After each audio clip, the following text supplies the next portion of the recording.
오늘 아빠 아버지여라는 제목으로 하나님 말씀 증거하겠습니다.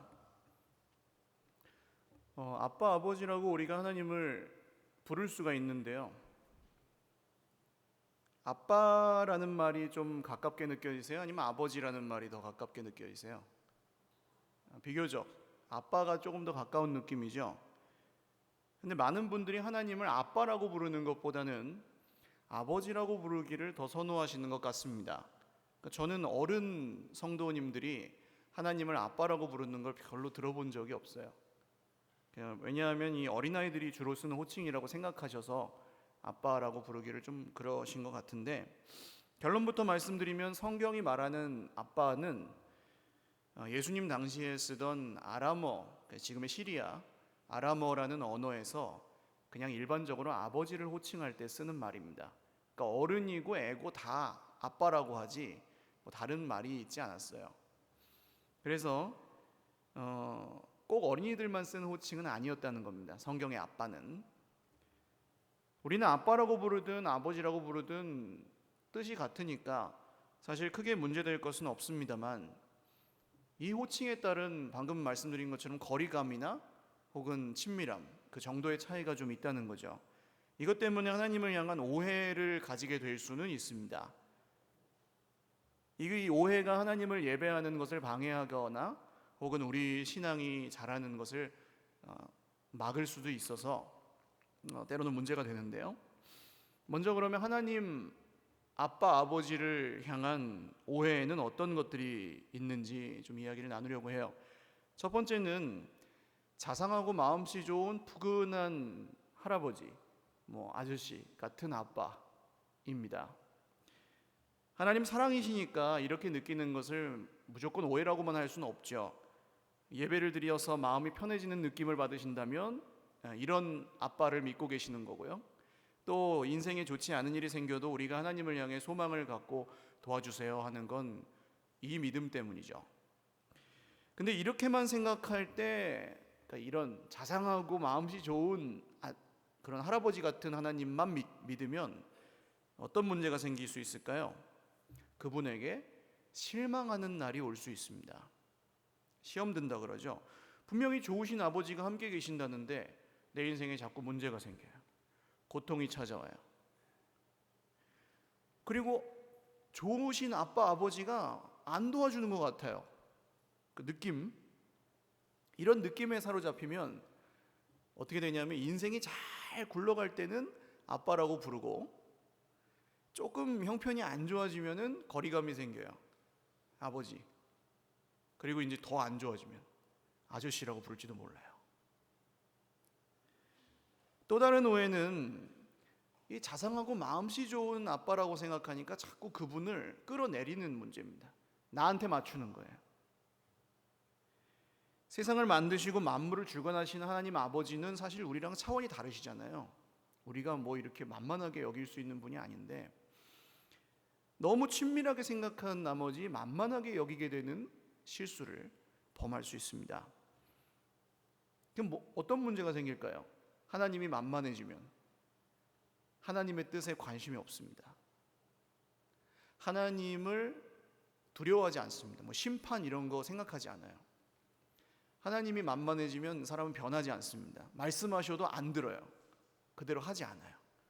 이런 여러 가지 문제가 하나님을 너무 그냥 마냥 좋은 분으로만 생각할 때 생길 수 있는 문제들입니다.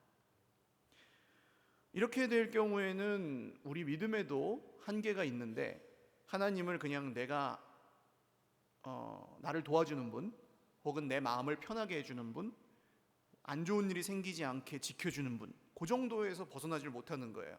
사실 하나님은 그보다 훨씬 크신 분인데, 근데 정말 하나님이 그 정도 분이라면 세상에는 만나면 나를 도와주는 사람이 있어요, 없어요? 있죠. 세상에는 안 좋은 일이 생기지 않도록 지켜주는 은행 적금이나 보험 같은 게 있어요, 없어요? 있죠. 세상에는 만나면 마음을 편하게 해주는 사람도 있고, TV를 보신다든지 맛있는 걸 드신다든지 여행을 가신다든지 집 인테리어를 꾸민다든지 이런 걸로 얼마든지 우리는 마음이 편해질 수 있습니다. 그러니까 하나님을 다른 것들로 대체해버리는 문제가 생긴다는 거죠. 그 정도만 믿으면. 이런 오해에 사로잡히면 신앙이 좀 자라는데 방해를 받습니다. 두 번째 오해는 옛날에 좀 가부장적인 아버지를 겪으신 분들이 많이 하시는 오해예요. 화를 잘 내고 변덕스러운 폭군 같은 아버지. 그러니까 거리감이 있죠. 하나님이 우리 모습이나 우리가 한 행동이나 우리 생각이나 우리 말이나 이런 것들을 따라서 잘할 때는 잘해주고 못하면 막 벌을 주는 그런 분이라고 생각할 때 오해죠. 이런 오해를 가진 분이 있다면 하나님을 굉장히 두려워할 것입니다. 그래서 벌 받을까 봐 무서워서 막 눈치를 보겠죠. 또 죄책감에 막 시달리겠죠. 내 인생이 좀 잘 풀릴 때는 이렇게 생각합니다. 내가 뭘 잘해서 하나님이 나에게 복을 줬다. 잘 안 되면요, 내가 무슨 죄를 지어서 내가 벌을 받는구나 라고 자연스럽게 생각을 하죠.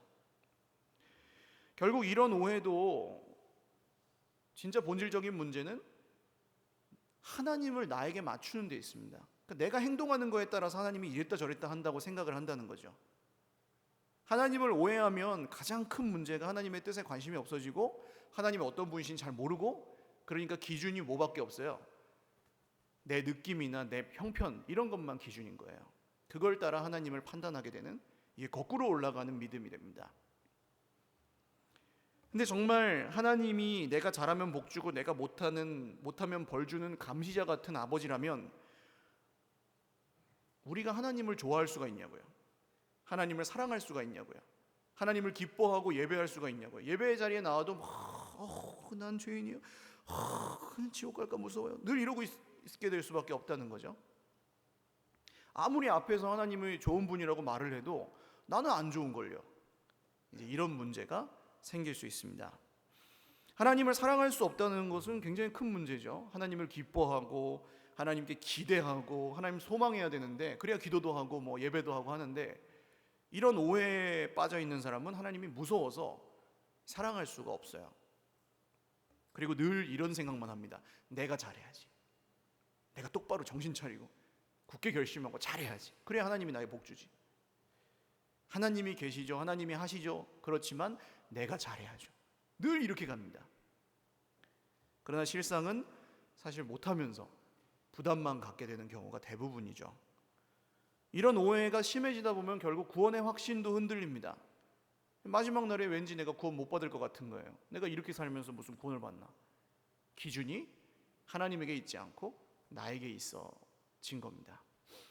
세 번째 오해는 두 번째와 조금 비슷한 얘기긴 한데, 강하게 키우기 위해서 자녀를 괴롭히는 무서운 아버지.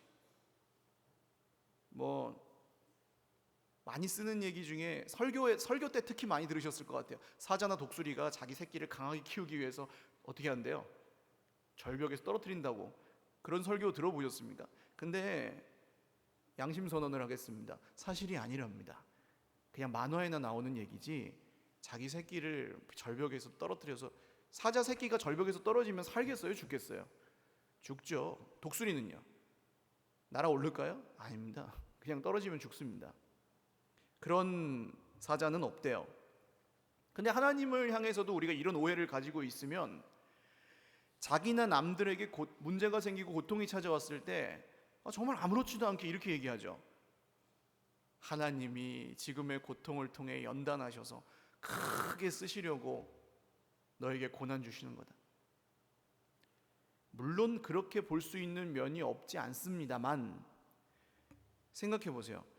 그런 하나님을 사랑할 수 있는가? 진심으로. 나를 성장시키려고 나를 괴롭히는 하나님, 과연 우리가 기뻐하고 사랑할 수 있는지. 여러분, 성장하는 것은 고난 말고도 다른 방법이 많습니다. 물론 우리가 그걸 잘 따라가지 않아서 고난을 당할 수도 있지만, 고난을 당했는데 그 결과로 내가 성숙했다. 그러면 고난 중에도 잘 견디고 이기게 하신 하나님께 감사하고 찬송하고 이렇게 가면 되죠.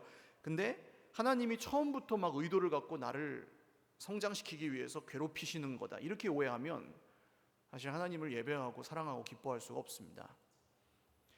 또 고난 자체가 사람을 변하게 하는 건 아니죠. 고생만 한다고 사람이 변하는 게 아닙니다. 고난은 사람을 변하게도 하지만 그만큼 그 이상으로 망가뜨리기도 합니다.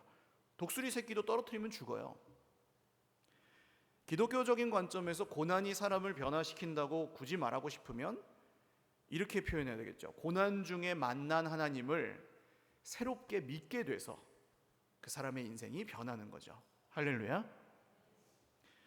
이렇게 우리는 더 할 수도 있는데요. 이건 어쨌든 오늘 본문 얘기는 아니니까 이 아빠 아버지에 대해서 마치 맹인이 코끼리를 만지듯 내가 만져본 게 전부인 것처럼, 내가 알고 있는 게 아주 극히 일부에 불과한데도 그게 전부인 것처럼 오해하는 그런 실수를 우리가 하고 있을 수 있습니다. 내가 아는 하나님 전부가 아니에요. 성경에 나온 것도 전부는 아니에요. 근데 이렇게 그냥 보이는 대로, 내가 보고 싶은 대로만 보면 하나님은 이런 분이니까 하나님이 이렇게 해주면 내가 이렇게 할 텐데, 이런 걸 정해놓고 기다리시는 분들도 있습니다. 그렇게 해줘야 하나님이에요. 혹은 전혀 하나님의 뜻에 관심 없이 오랫동안 내 마음대로 기도해놓고 안 들어줬다고 삐지는, 시험 드는 그런 실수를 할 수도 있습니다. 근데 사실 이런 오해들을 통해서 제일 힘든 사람은 누굴까요? 그 오해를 하고 있는 자기 자신입니다. 이런 거리감 때문에 하나님을 예배하지 못한다거나, 이런 또 과도한, 지나치게 좀 하나님을 너무 만만하게 생각해서 그 인생이 변하지 않는다거나, 하나님이 안 준다고 시험에 든다거나, 이런 일들은 모두 사실 이런 오해들로부터 비롯됩니다. 그러면 이제 오해를 풀어야 되겠죠. 성경은 아빠 아버지에 대해서 뭐라고 말씀하실까요?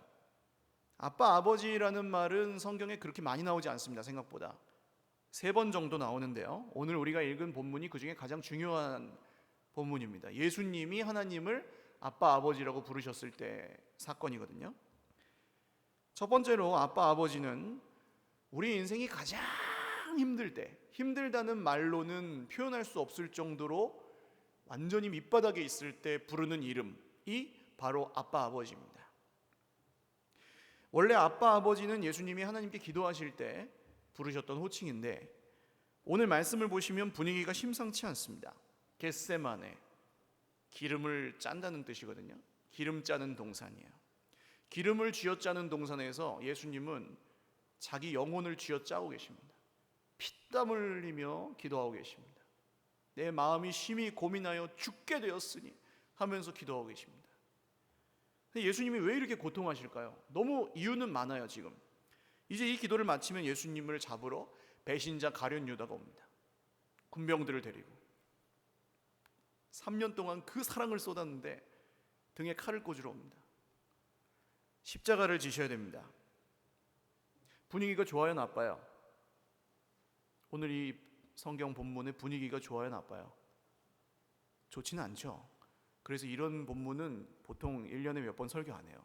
고난주간 같은 때 주로 하고, 평소에는 너무 험악하니까 분위기가. 근데 예수님은 그 분위기 험악한 상황에서 기도하시는데 하나님을 뭐라고 부릅니까? 오늘 설교 제목인데요.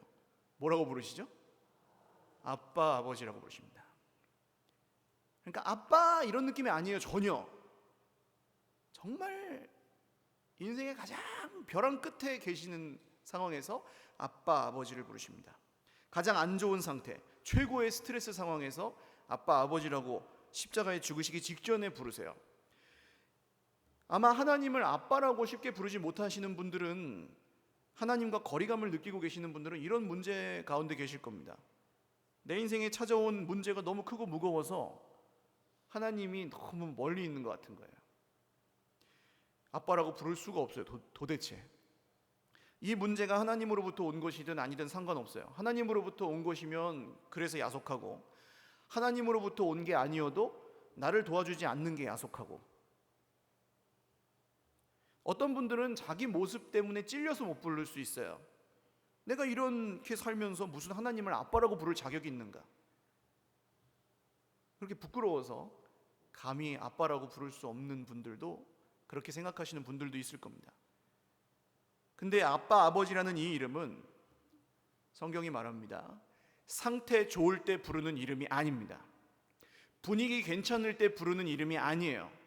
형편이 좋을 때 뭐 성격 착하고 믿음이 뭐 좋고 뭐 그런 사람들이 부르는 이름이 아니에요. 인생이 정말 죽음 직전의 고통 중에 있을 때 부르는 이름이 아빠 아버지입니다. 우리가 하나님을 아빠 아버지라고 부를 수 있는 이유는 우리의 모습이 떳떳해서 부를 수 있는 게 아니고, 우리의 뭐 마음이 좋아서 그렇게 부를 수 있는 것도 아니고, 우리 인생에 하나님이 뭘 줘가지고 부를 수 있는 것도 아니고, 예수님이 그렇게 부르셨기 때문에, 우리를 구원하신 예수님이 그렇게 부르셨기 때문에 우리도 따라 부르는 거예요. 할렐루야. 컨디션 좋을 때 떳떳할 때만 부를 수 있는 이름이 아닙니다.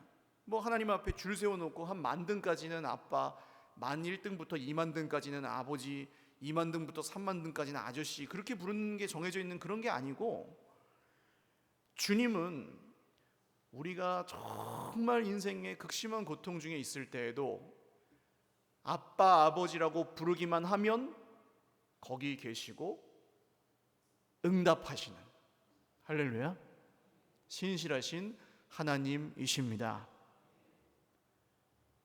사랑하는 여러분, 아빠 아버지를 부르실 수 있기를 주님의 이름으로 축원드립니다. 특별히 내 영혼의 상태가 안 좋을 때, 내 인생이 위기 가운데 있을 때, 내가 해결할 수 없는 문제가 있을 때 특별히 그 이름을 부르시기를 주님의 이름으로 축원합니다. 두 번째로, 아빠 아버지는 우리가 사람과 세상에게 실망했을 때 부를 수 있는 이름입니다. 오늘 이 겟세마네 기도가 있기 전에 베드로와 모든 제자들이 예수님께 이렇게 말했어요. 31절 한번 읽어보겠습니다. 시작. 베드로가 힘있게 말하되 내가 주와 함께 죽을지언정 주를 부인하지 않겠나이다 하고 모든 제자도 이와 같이 말하니라. 그냥 말한 것도 아니에요. 힘있게 말하되 내가 죽어도 주님을 버리지 않겠습니다. 베드로가 약속합니다. 다른 제자들도 질세라, 이것 봐라 하면서 저도요 11명이 다 손을 들었습니다. 근데 예수님이 기도하러 가셨는데 베드로를 데리고 가십니다. 예수님이 가장 인생에 고통스러워 하셨던 때가 이때예요. 온 세상에 죄를 지시고 십자가에 달려 죽으셔야 되는 이 직전에, 얘들아 내가 마음이 너무 힘들어서 죽을 지경이니 나와 함께 깨어있지 않겠느냐, 기도하지 않겠느냐 하고 제자들에게 부탁하십니다. 근데 죽어도 버리지 않겠다던 그 제자들이 예수님이 조금 떨어져서 기도하시니까 제자들이 어떻게 해요?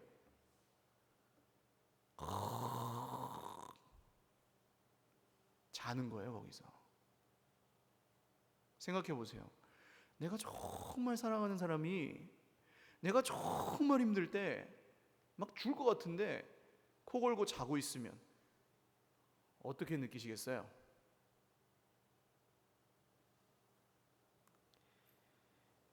(3년) 동안 뼈 빠지게 먹이고 입히고 가르치고 사랑하셨는데 이 예수님을 이해하는 제자가 한 명도 없습니다. 이해하기는커녕 그냥 옆에서 같이 있어주지도 못하는 거예요. 왜 그렇습니까? 제자들은 각자 원하는 아빠 아버지가 따로 있어요. 그러니까 자기들이 원하는 아빠 아버지가 있어서 그걸 정해놓고 믿는 겁니다. 아무리 예수님이지만 이때는 얼마나 낙심이 되셨겠어요? 요만큼도 이해를 안 해주니까. 그때 예수님은 아빠 아버지를 부르셨습니다. 우리도 인생에 이럴 때가 있습니다. 가장 가까운 사람들이 내 마음을 몰라줄 때, 나는 그렇지 않은데 사람들이 나를 오해할 때, 나는 그런 사람 아닌데 자꾸 자기들이 원하는 걸 막 기대할 때 막 숨이 막히고 버겁죠. 그러지 말아야 될 사람이 나를 배신하고 버릴 때 우린 상처를 입습니다. 더군다나 그 사람이 나를 버려도 이럴 때가 있어요. 그 사람이 나를 버렸어요. 근데 나는 여전히 그 사람을 사랑해야 되는 상황. 자녀들, 가족들, 선생님이 제자를 버릴 수 없잖아요. 그 사람이 날 버린다고 해서. 자녀들이 부모님 마음을 알아줍니까? 그래도 부모는 부모잖아요. 그러니까 버릴 수가 없어요. 반대도 마찬가지고, 배우자가 내 마음을 다 알아줍니까?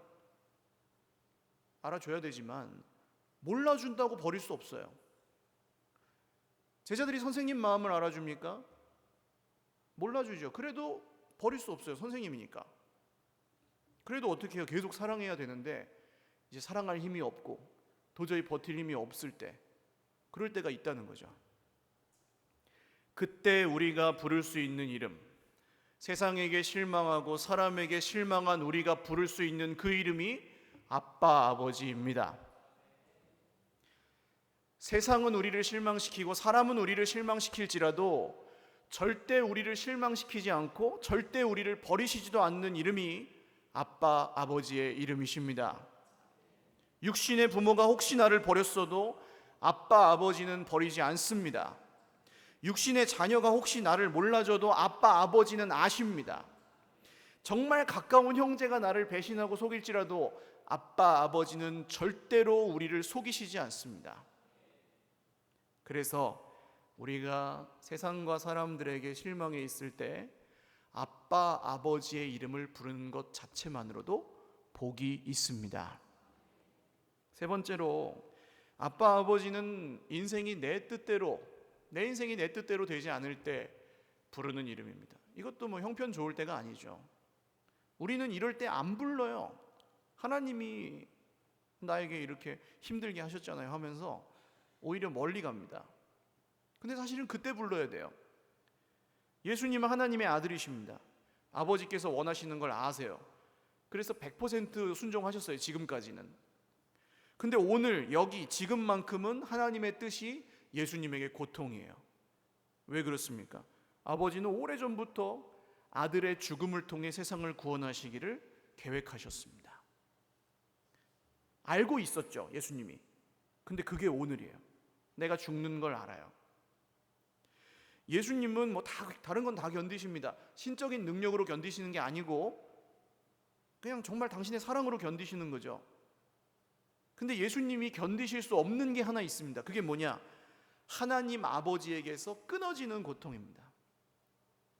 사랑하는 사람과 헤어져 보신 분들은 아시죠? 이 고통이 얼마나 큰지. 사람도 그렇게 힘든데 하나님 아버지와 예수님은 떨어질래야 떨어질 수가 없는 분들이잖아요. 같은 분이잖아요. 태초부터 지금까지. 근데 이렇게 떨어지셔야 돼요. 우리 인생 최고의 문제, 최고의 고통이 무엇입니까? 하나님에게서 끊어져 있는 것입니다. 하나님을 떠나서 행복할 수가 없어요. 하나님을 떠나 있으면 문제가 막 그 사람을 흔들고 사람이 그 사람을 흔들고 느낌이 흔들고 얼마나 사정없이 얻어맞고 살아요. 그러니까 힘들죠. 지금 하나님이 나랑 진짜로 함께 하신다고 믿는 분들은 아마 다 인정하실 겁니다. 하나님을 떠나 있으면 살 수가 없어요. 힘들어서 죽어요, 사람이. 근데 예수님은 지금 십자가에 죽으셔서 3일 동안 하나님과 떨어지셔야 되는 겁니다. 이 고통 속에서 그 사망의 권세 아래 놓이실 수 없는 예수님이 그 극심한 고통 속에서 기도하십니다. 아빠, 아버지요. 이 기도를 통해서 죄와 사망의 권세가 하나님과 예수님 사이를 끊어놓는 그 순간에도 이 기도, 아빠, 아버지라는 그 기도를 통해 끊을 수 없는, 할렐루야, 하나님과 예수님을 끊을 수 없는 그 마음과 마음이 통하는 연결이 일어납니다. 원래 통하시죠. 근데 이렇게 말씀하셨겠죠. 아들아, 너와 내가 사랑하는 사람들이 지금 이 문제로 고통하고 있지 않니? 아들아, 너와 내가 너무나도 사랑하는 우리가 만든 이 세상이 나를 떠나서 지금 고통하고 신음하고 있지 않니? 나도 너무나 아프지만 이 길밖에 없지 않니? 무슨 얘기예요? 예수님이 당하시는 고통 이상으로 아버지도 고통하신다는 겁니다. 지난주에 한나가 여호와 앞에 심정을 통한 후에 일어났죠. 가서 먹고 다시는 얼굴에 근심빛이 없었다. 뭐가 이루어진 것도 아닌데 사람이 걱정 안 하게 됐어요. 마음이 통했을 때 하나님과. 여러분, 하나님과 마음을 통해야 기도가 끝나요. 할렐루야. 하나님이 믿어져야 기도가 끝납니다. 안 그러면 계속 불안해요. 우리는 인생이 내 뜻대로 흘러가지 않을 때, 문제가 생기고 고통이 찾아왔을 때 하나님이 뭐하고 계시는지 잘 몰라요. 하나님의 뜻도 모르고 뭐하고 계시는지 잘 모르겠고 나를 어떻게 생각하시는지도 잘 모르겠고 그래서 하나님을 오해하고 하나님을 멀게 느낀다고요. 죄와 사망의 권세가 아니라 우리의 오해와 우리의 문제와 우리의 고통이 하나님과 우리 사이를 자꾸 벌려놓는다고요. 그때 아빠 아버지라는 이 기도가 하나님과 우리 사이를 절대로 끊을 수 없게 하는 어떤 그런 동아줄이 되는 거죠. 할렐루야. 그때 이제 마음과 마음이 통하면 그때 믿어지는 겁니다. 내가 힘들 때 하나님이 나를 힘들게 하고 괴롭히는 분이 아니라 내가 힘들 때 아버지는 더 힘들어 하시는 거다. 내가 고통스러워하고 내가 슬퍼할 때 아버지는 그보다 더 슬퍼하고 더 고통스러워 하시는 거다. 왜요? 그러니까 아들의 생명을 주셨죠. 아무한테나 줍니까? 사랑하는 여러분, 오늘 특별히 인생이 내 뜻대로 흘러가지 않는다고 느끼신다면 그것 때문에 아빠 아버지를 부르기를 주저하지 마시고 오히려 더 아빠 아버지를 부르실 수 있기를 주님의 이름으로 축원합니다. 우리가 이런 아빠 아버지를 부를 때 아빠 아버지가 주시는 선물이 있습니다. 이 선물은 우리가 원하는 것과는 조금 다를 수도 있지만 우리가 원하는 것보다 반드시 분명히 더 좋습니다. 첫 번째는 하나님의 때를 분별하는 지혜를 주십니다. 때가 중요합니다. 우리는 하나님의 때를 잘 몰라요. 그래서 답답해하고 힘들어하기도 합니다. 하나님 언제 주실 겁니까? 언제까지 기다려야 됩니까? 도대체 언제입니까? 문제가 끝이 없고 고통이 끝이 없는 것처럼 느껴질 때 우리는 낙심합니다. 그럴 때 우리가 나서서 그 때를 정해버립니다. 하나님 이때까지 해주세요. 안 그러면 나 마음대로 할 거예요. 이렇게 해요. 그래서 힘들어요. 그런다고 풀립니까? 안 풀리니까. 하나님의 때를 몰라서 불안해합니다. 그래서 자꾸 하나님을 나한테 맞추려고 합니다. 그러나 아빠 아버지를 부를 때 하나님은 때를 분별하는 지혜를 주십니다. 41절 읽겠습니다. 시작. 세 번째 오사 그들에게 이르시되 이제는 자고 쉬라. 그만 되었다. 때가 왔도다. 보라 인자가 죄인의 손에 팔리느니라. 아멘. 예수님은 아십니다. 때가 왔도다. 제자들은 모르잖아요. 예수님은 아십니다. 때가 왔도다. 기도해야 될 때가 있고 일어나서 움직여야 될 때가 있습니다. 고난받아야 될 때도 있고 영광을 받을 때도 있습니다. 기다려야 될 때가 있고 용감히 나가야 될 때가 있습니다. 가만히 있어야 될 때가 있고 바쁘게 막 달려가야 될 때가 있습니다. 말씀하실 때가 있고 말씀대로 이루실 때가 있습니다. 전부 기준은 누구의 때예요? 하나님의 때입니다. 할렐루야. 하나님의 때가 아니면 이루어지지 않습니다. 그 때를 기다릴 수 있는 힘, 그 때를 기다릴 수 있는 힘은 아빠, 아버지를 부를 때 얻습니다. 그게 믿음이죠. 내 때를 아버지께 강요하는 것이 아니라 아빠, 아버지의 때를 기다리는 믿음, 그 믿음이 오늘 저와 여러분의 걱정과 염려를 끊어낼 줄로 믿습니다. 두 번째로 고난 중에 일어나서 담대히 맞서는 용기를 주십니다. 42절 읽겠습니다. 시작. 일어나라 함께 가자. 보라 나를 파는 자가 가까이 왔느니라. 지금 이 말씀이 앞뒤가 맞나요? 보라 나를 파는 자가 가까이 왔으면 어떻게 해야 돼요? 도망가자. 피하자. 싸우자.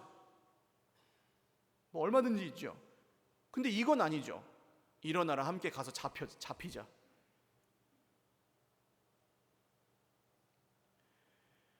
예수님은 오늘 고난을 피하시지 않습니다. 아까 처음에는 어떻게 기도하셨어요? 될 수 있으면 이때가 자기에게서 지나가기를 구하셨고 이 잔을 당신에게서 옮겨주시기를 구하셨어요.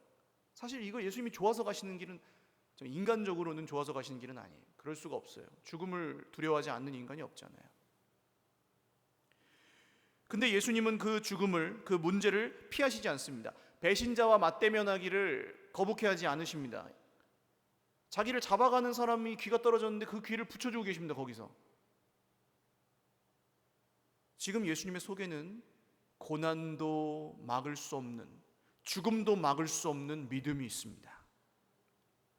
아빠 아버지를 믿는 믿음은 이런 믿음입니다. 비록 지금 내가 고난 당할지라도 아빠 아버지는 절대 나를 망하게 그냥 두지 않으신다. 할렐루야. 사랑하는 여러분, 성경은 말합니다. 아빠 아버지는 당신의 자녀들 중에 단 한 사람도 마귀에게 빼앗기지 않으십니다. 아빠 아버지는 당신의 자녀들 중에 단 한 사람도 지옥에 보내시지 않으십니다. 아빠 아버지는 반드시 당신의 자녀들을 고통 가운데서 건지시고 문제 가운데서 해방하십니다. 그런 분이에요. 할렐루야. 여러분, 문제를 피하지 마십시오. 아빠 아버지를 부르고 문제에 맞서십시오.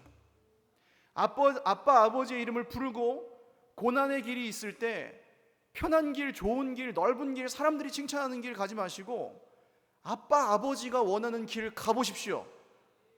거기에 생명이 있고 구원이 있을 줄 믿습니다. 세 번째로, 하나님의 뜻대로 순종할 수 있는 믿음을 주십니다. 36절 읽겠습니다. 시작. 이르시되 아빠 아버지여, 아버지께는 모든 것이 가능하오니 이 잔을 내게서 옮기시옵소서. 그러나 나의 원대로 마시옵고 아버지의 원대로 하옵소서 하시고. 우리는 이 앞쪽의 기도는 비교적 잘할 수 있어요. 아버지는 모든 것이 가능하시오니 이 잔을 내게서 옮기시옵소서. 저 너무 힘들어요, 주님. 우리는 고통을 당하기를 원하지 않습니다. 저도 마찬가지예요. 힘든 거 좋아하지 않습니다. 저는 사실 이런 설교를 오늘 지금 막 앞에서 뭔가 자신 있게 말하고 있지만 저는 이런 설교를 할 때 너무 힘듭니다. 저희 어젯밤은 거의 겟세마네였습니다. 저를 막 쥐어짜내고 오늘 여기에 서 있습니다. 저도 사실 다 잘 된다고 얘기하고 싶습니다. 그냥 슬쩍 발만 담그는 그런 이야기. 사람들이 모두 박수 쳐주고 오늘 너무 위로받았어요. 그런 반응을 원합니다. 좋은 말, 긍정적인 말. 근데 그런 건 그냥 적당히 준비하거나 준비 안 해도 할 수 있어요. 저는 그런 건. 근데 주 예수님의 복음에 뭘 섞을 수가 없습니다. 양심상 다른 걸. 왜냐하면 여러분, 하나님을 오해하고 계셔서 고통하시잖아요. 하나님을 잘 몰라서 힘드시잖아요. 하나님의 때를 모르셔서 힘들고 하나님의 뜻을 몰라서 슬퍼하시잖아요. 그걸 제가 보고 사니까 여기다 뭘 섞을 수가 없는 겁니다. 어젯밤엔 제가 절망스럽더라고요. 하나님, 제가 실력이 더 좋아지고 믿음이 더 좋아져도 토요일 밤은 늘 이렇겠군요. 근데 하나님은 그걸 인지 알았냐? 너랑 나 사이에 뭘 그런 걸 따지고 그러냐? 그냥 그런 거지. 여러분, 하나님을 오해하고 있기 때문에 사랑하지 못합니다. 하나님에게서 멀어져 있기 때문에 우리가 힘듭니다. 하나님의 뜻에 순종하려 하지 않기 때문에 하늘나라를 받고도 누리질 못합니다. 아빠 아버지라는 놀라운 이름을 부르시기를 주님의 이름으로 축원합니다. 그러면 그 다음 기도가 드려지는 거예요. 같이 읽어볼까요? 시작. 그러나 나의 원대로 마시옵고 아버지의 원대로 하옵소서. 이 두 글자로 순종이라고 합니다. 순종할 때 하나님이 무슨 일을 하시는지 시험하여 보십시오. 순종할 때 하나님이 어떻게 하시는지 여러분 경험하십시오. 순종할 때 하나님이 얼마나 놀라운 일을 이루실지 기대하십시오. 그 첫걸음은 아빠 아버지를 부르는 것입니다.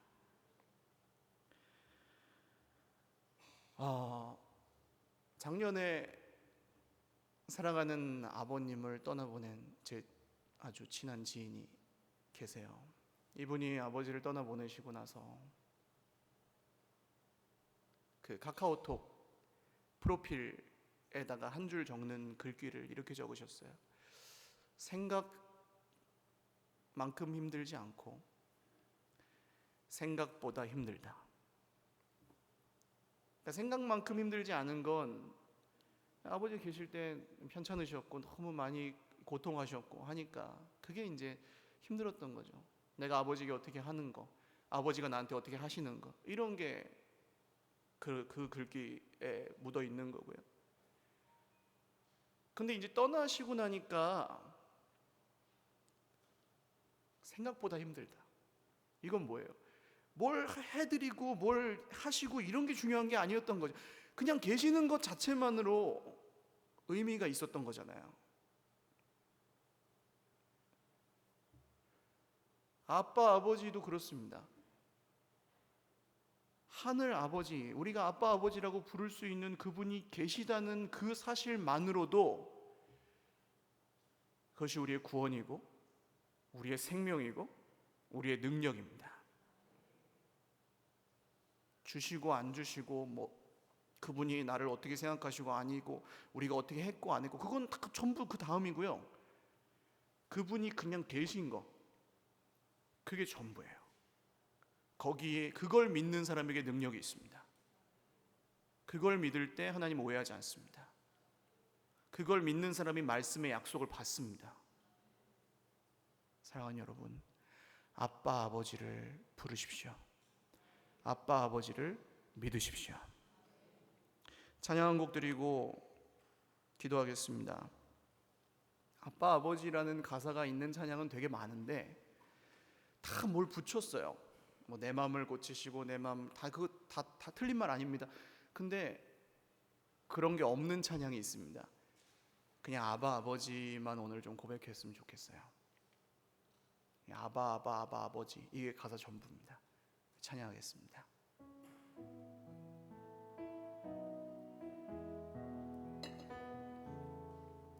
아바 아바 아바 아버지 아바 아바 아바 아버지 아바 아바 아바 아바 아버지 아바 아바 아바 아바 아버지 아바 아바 아바 아바 아버지 아바 아바 아바 아바 아버지. 우리 더 작은 소리로 하겠습니다. 아바 아바 아바 아바 아버지 아바 아바 아바 아바 아버지. 안 부르셔도 됩니다. 더 작은 소리로 하겠습니다. 아바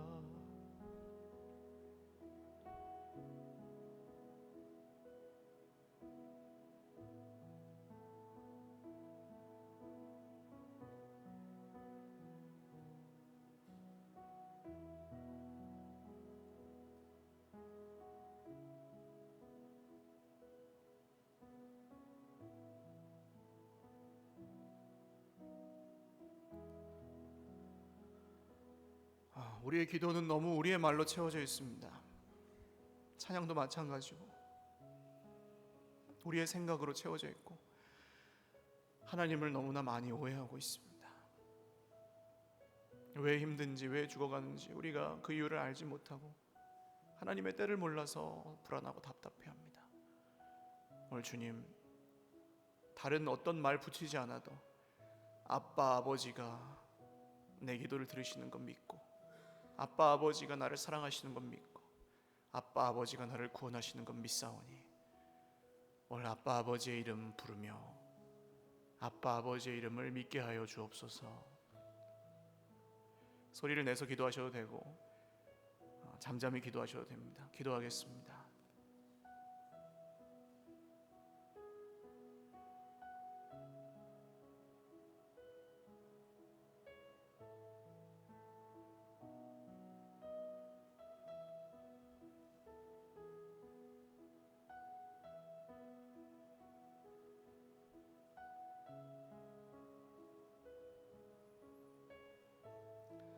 아버지,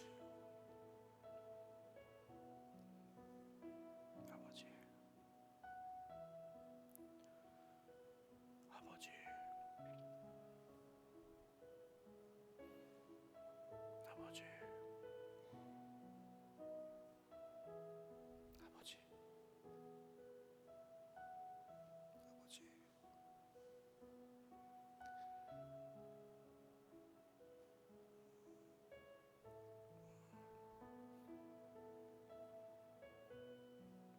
오늘 인생의 벼랑 끝에 서 계신 분들 가슴에 손을 얹고 기도하겠습니다. 정말 밑바닥에서 더 나빠질 수 없을 정도로 힘든 문제 가운데 계신 분들 가슴에 손을 얹고 기도하겠습니다. 사람과 세상에게 실망하여서 상처 입으신 분들 가슴에 손을 얹고 기도하겠습니다. 내 인생 내 뜻대로 굴러가지 않아서 하나님께 원망과 불평, 원망 아닌 원망을 하고 계셨던 분들이 계시다면 역시 가슴에 손을 얹고 기도하겠습니다. 특별히 내용을 많이 말하지 않으셔도 됩니다. 아버지, 아빠 아버지 한마디로도 우리의 마음을 다 담을 수 있고 주님도 그 마음을 다 아십니다. 간절히 다시 한번 기도하겠습니다. 아버지, 아버지, 아버지,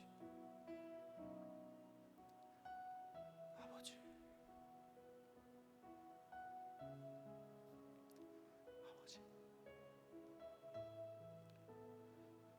아버지,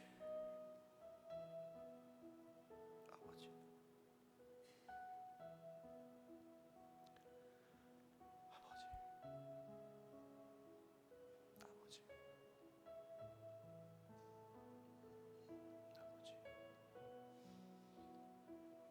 아버지, 아버지,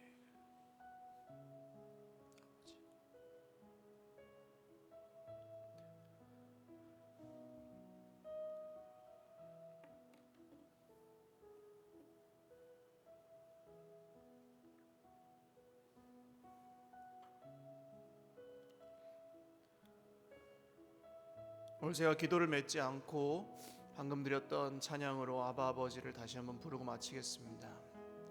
아바, 아바, 아바,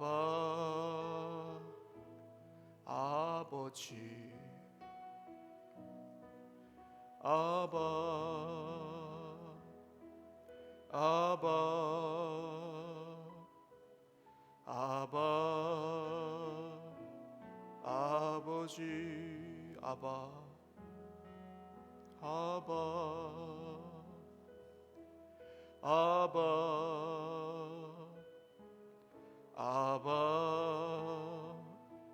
아버지, 아바, 아바,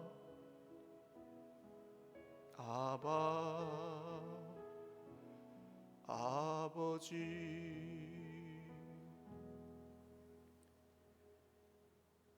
이제는 겟세마네에서 아빠 아버지를 부르셨던 우리 구주 예수 그리스도의 무한하신 은혜와 아들의 생명을 주시기까지 우리를 사랑하신 아빠 아버지, 하나님의 무한하신 신실하신 사랑하심과 지금도 우리 속에 함께 계셔서 인생이 벼랑 끝에 있을 때, 세상과 사람들의 실망할 때, 내 인생 내 뜻대로 굴러가지 않을 때 여전히 아빠 아버지를 부를 믿음 주시는 성령님의 교통하심이 오늘 말씀을 듣고 아빠 아버지를 부르는 모든 하나님을 사랑하는 하나님의 자녀들 머리머리 위에와 가정과 가족들 위에 영원토록 아빠 아버지를 부르는 만민의 기도하는 집 주님의 교회 위에 영원토록 함께 있을지어다. 아멘.